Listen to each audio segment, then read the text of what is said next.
Everyone wants to know when their Roth conversions break even, but that timeline thinking misses the four critical levers that I feel actually determine your success. If you're 55 or older with substantial retirement savings, you've likely wondered about converting some traditional IRA or 401k money to a Roth account. My name is Patrick Shope, and I'm the founder of Shope and Associates. We help pre-retirees and retirees navigate these kind of complex decisions so they can manage their wealth and lifetime tax burden better. Here's what we're going to cover today. The four strategic factors that I feel really determine whether a Roth conversion makes sense and why focusing solely on break-even timelines can lead you down the wrong path entirely. So what exactly is a Roth conversion? It's paying taxes on your retirement account money now, moving it from a tax-deferred account like a traditional IRA to a tax-free Roth IRA. The money grows tax-free from that point forward, and qualified withdrawals are generally tax-free at the federal income tax level if the IRS rules are met. But be careful of some state tax treatment. For many pre-retirees, this creates a genuine dilemma. You've spent decades building up these traditional accounts through employer 401k contributions and or tax-deductible IRA contributions. Now you're staring at your potentially high tax bill down the road when required minimum distributions kick in. Roth conversions can help you control the timing of those taxes, but it requires writing a significant check to the IRS up front.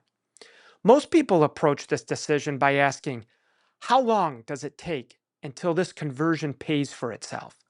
But that's actually the wrong framework. There are four strategic levers that determine whether this move can help maximize your after-tax wealth over the long term. The first lever is your time horizon. This goes beyond just how long you expect to live. The longer you and your spouse have for that tax-free money to compound, the more time it has to overcome the initial tax payment you made.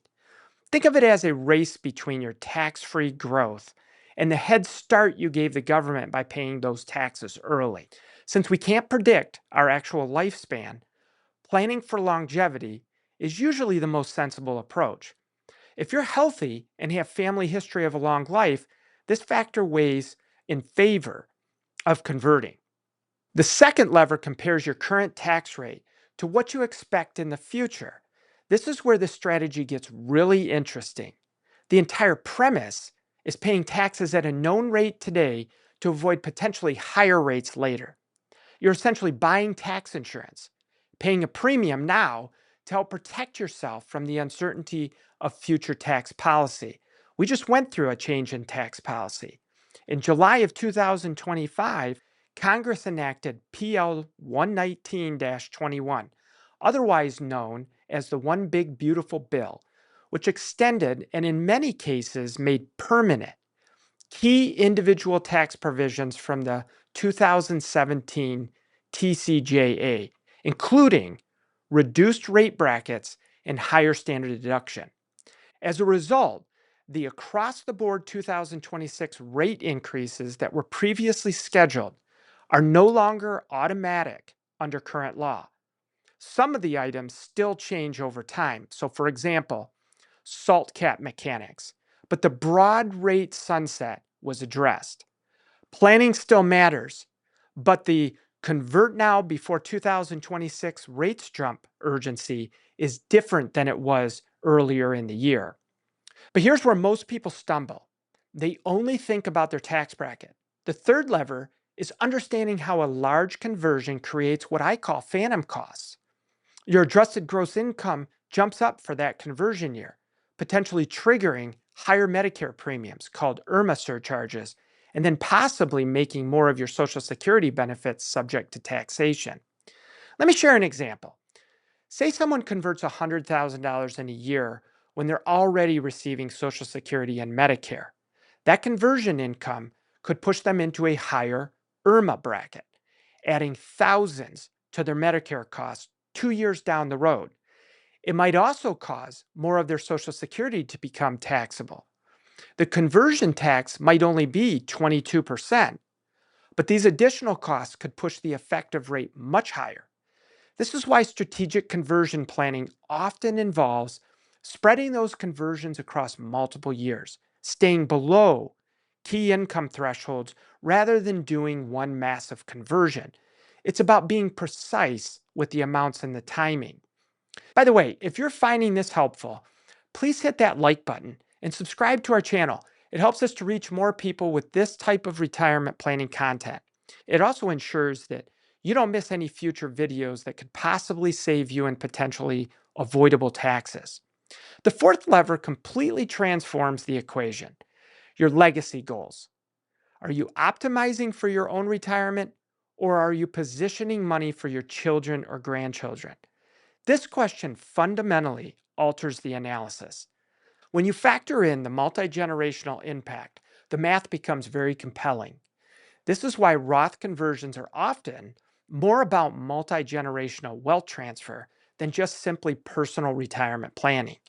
The analysis changes completely when you're planning for family wealth rather than just your own situation. Now, there are some important guardrails to keep in mind. You want to avoid converting so much that you push yourself into dramatically higher tax brackets. At that point, it may not make sense at all. You may also want to consider using money from your outside retirement accounts to pay the conversion taxes. It often makes less sense to use funds from the conversion itself to pay the tax bill, as that defeats much of the purpose. The timing matters too. Market downturns can create conversion opportunities when your account values are temporarily depressed. You see, you're paying taxes on a lower balance today. When the market recovers, that growth happens in your tax-free account. So what does this all mean? The question isn't really, when does my Roth conversion break even? The better question is, how do these four levers work together in my specific situation to help maximize my family's long-term after-tax wealth?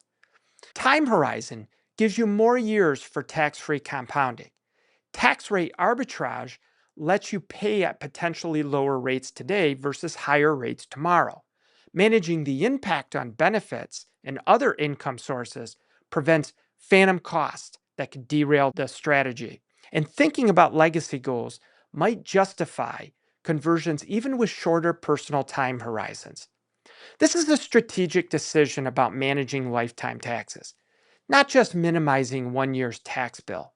The break-even point isn't a single number. It's a dynamic outcome based on how all these factors intersect in your unique circumstances. Every family situation is different, and the analysis gets complex when you factor in all these variables. If you're considering Roth conversions as part of your retirement strategy, I'd encourage you to work with a qualified financial professional who can model your specific numbers and help you manage the timing and amounts.